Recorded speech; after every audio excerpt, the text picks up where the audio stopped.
안녕하세요. 수지선민교회 이건표 목사입니다. 지난 한 주 창세기 말씀 잘 읽으셨나요? 하나님의 말씀과 함께하는 은혜 넘치는 한 주 되셨으리라 믿습니다. 오늘은 창세기에 대하여 이야기를 드리고자 합니다. 구약성경 맨 처음 나오는 이 창세기는 영어로 제네시스라고 합니다. 여러분은 제네시스 하면 무엇이 떠오르시나요? 네, 저도 그렇습니다. 그런데 이 제네시스의 뜻이요, 보통 첫 시작, 그 시작을 의미하는 기원 그리고 발상의 뜻이 있습니다. 즉, 그 시작이라는 것이지요. 그래서 이 세상의 첫 시작, 창조와 인류의 그 기원에 대하여 이야기하는 성경이 있는데 바로 이 창세기인 것입니다. 그리고 히브리어로는요, 베레시트라고 이야기하며 그 뜻은 동일하게 처음에 혹은 태초에 라는 뜻을 가지고 있습니다. 그렇다면 창세기의 저자는 여러분 누구일까요? 힌트를 드리자면요. 구약 성경의 첫 5권이지요. 창세기, 출애굽기, 레위기, 민수기, 신명기 이 5권을 우리는 모세오경, 히브리어로는요. 토라라고 부른다고 하였습니다. 그렇다면 이제 아시겠죠? 저자가 누구일까요? 네, 맞습니다. 창세기의 저자는 이스라엘 민족의 지도자였던 모세입니다. 모세는 레위족 속의 후손으로 아버지 아므람과 어머니 요게벳 사이에서 태어났습니다. 또한 형제가 있었지요. 형제로는 형 아론과 또 누이였던 미리암이 있었습니다. 그런데 이 모세의 이름의 뜻은요, 바로 물에서 건져냄을 받았다는 그러한 의미가 있습니다. 실제로 그는 모든 히브리인의 남자아이를 다 죽이라라는 그 애굽 왕의 명령 때문에 나일강에 버려졌습니다. 하지만 하나님은 놀랍게도 그를 물에서 다시금 건지셨고요. 이스라엘의 지도자로 그를 삼아 주셨습니다. 모세에 대한 내용은 다음 주 출애굽기에서 더 다루도록 하겠습니다. 창세기에서는 크게 4가지의 사건이 그 중심을 이루게 됩니다. 4가지의 사건이 그 중심을 이룬다는 것이요. 바로 창조, 타락, 홍수, 바벨탑입니다. 같이 한번 따라해 볼까요? 창조, 타락, 홍수, 바벨탑. 네, 그렇습니다. 첫 번째로 창조입니다. 하나님께서는 말씀으로 7일간 온 천지 만물을 창조하셨습니다. 첫째 날은 빛을 만드셨고요. 둘째 날에는 궁창을 만드셨습니다. 셋째 날에는 땅과 바다, 그리고 땅의 식물을 창조하셨고요. 또한 넷째 날에는 해와 달과 별을 창조하셨습니다. 다섯째 날에는 물고기와 새를 창조하셨고요. 여섯째 날에는 땅 위의 모든 생물과 사람을 창조하셨습니다. 그리고 마지막 7째 날에는 안식하셨습니다. 그리고 이 모든 창조물들을 바라보시고 하나님은 참으로 기쁘셨습니다. 그래서 뭐라 말씀하셨느냐? 보시기에 심히 좋았더라. 성경은 기록하고 있는 것입니다. 그리고 지으신 아담과 하와를 통하여 뭐라 말씀하셨느냐? 생육하고 번성하라 말씀하시며 그 창조하신 모든 것들을 다스리게 하셨습니다. 두 번째로 타락입니다. 그러나 이들은 뱀, 즉 사단의 속임수에 넘어가 하나님이 먹지 말라고 명령하신 뭐였지요? 그렇지요. 선악과를 먹게 됩니다. 너무나 안타깝습니다. 이로 인해서 아담과 하와는요, 하나님이 창조하신 이 에덴 동산에서 쫓겨나게 됩니다. 그리고 후에는 가인과 아벨을 낳았는데 이들이 장성한 이후 가인이 동생 아벨을 시기하여 죽이는 인류의 첫 번째 살인 사건이 발생하게 됩니다. 하나님께서는 죽은 아벨 대신 셋을 아들로 주시는데요. 시간이 지나며 생육하고 번성하라는 하나님의 뜻대로 인류는 점차 번성하게 됩니다. 세 번째로는 홍수입니다. 그런데 여러분, 사람은 많아지고요, 번성하는데 하나님께서는 사람들의 행위가 너무나 악할 뿐임을 바라보시게 됩니다. 그래서 마음 가운데 실망이 되시는 거예요. 그래서 정말로 큰 결단을 하시게 됩니다.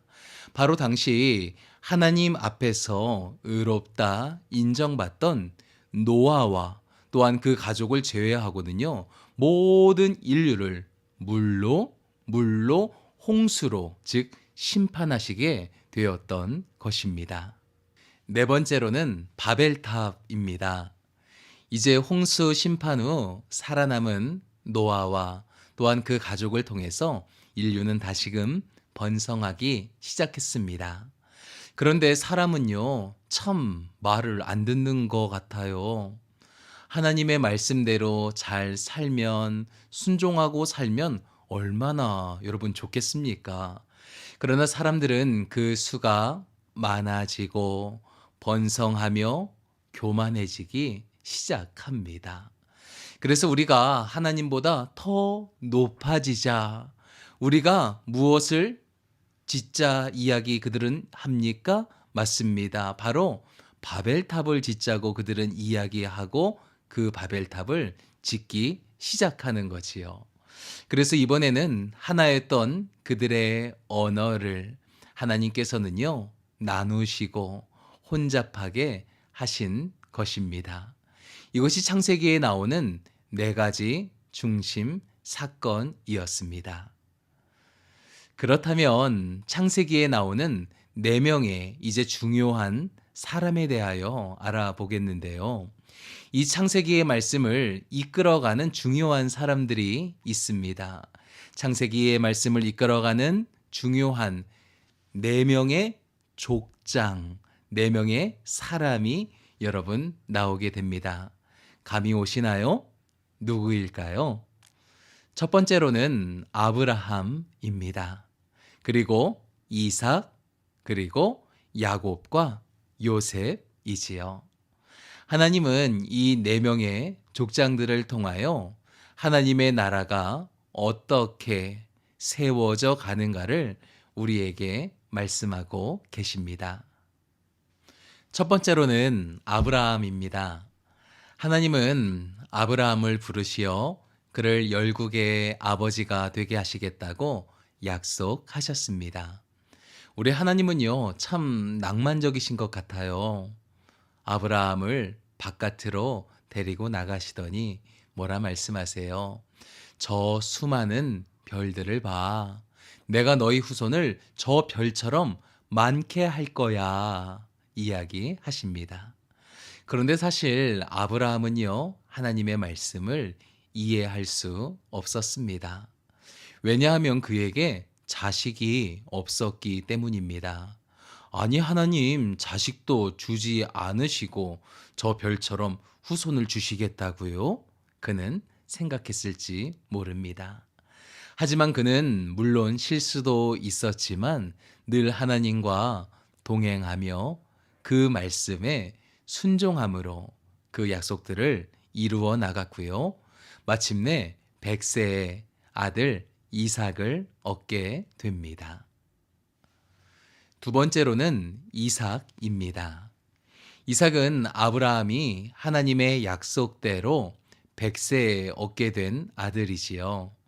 여러분은 이삭 하면 뭐가 떠오르시나요? 그렇죠. 저도 그렇습니다.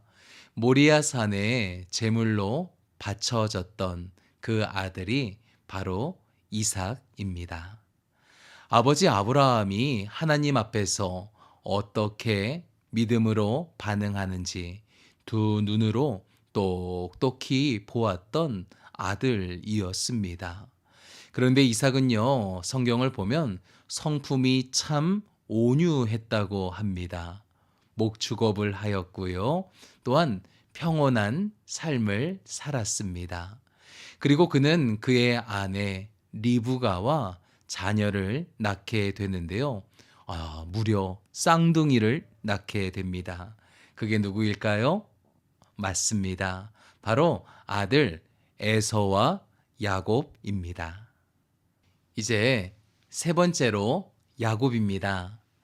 이제 하나님의 역사는 에서가 아닌 야곱을 향하여 흘러가게 되지요. 왜냐하면 야곱이 팥죽 한 그릇으로 장자권을 형으로부터 얻었기 때문입니다. 그래서 야곱의 아들들이지요. 몇 명입니까? 네, 총 12명입니다. 하나님은 이들을 통해 이스라엘 12지파의 그 근간을 이루게 하셨습니다. 그런데 야곱은요, 개인적으로 편애하던 그러한 아들이 있었습니다. 더 사랑하던 아들이 있었다는 거예요. 누구일까요? 맞습니다. 바로 창세기를 이끌어가는 마지막 인물 요셉입니다. 요셉은요, 아버지의 편애 때문에 어릴 적부터 형들의 질투와 시기를 아주 온몸으로 받았던 사람입니다. 그래서 결국에는 애굽의 종으로 팔려가게 되지요. 하지만 하나님은 이 요셉과 늘 함께 하셨고요.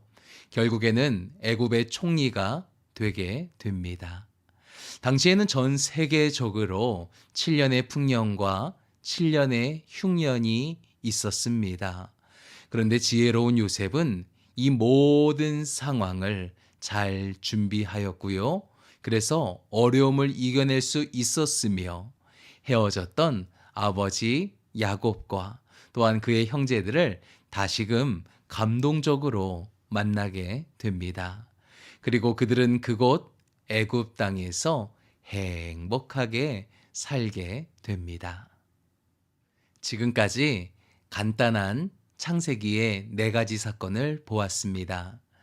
창조, 타락, 홍수, 바벨탑에 중요한 사건들이 있었던 것이지요.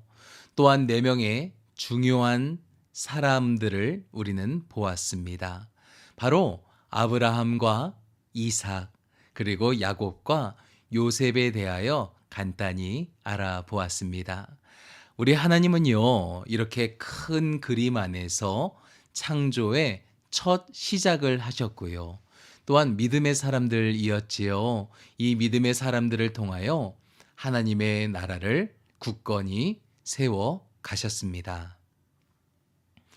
이번 한 주는 창세기 29장부터 우리 마지막 50장까지를 함께 읽게 됩니다.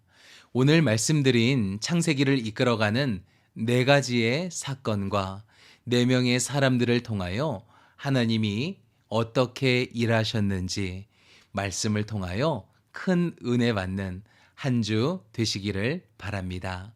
그럼 다음 주에 뵙겠습니다. 감사합니다.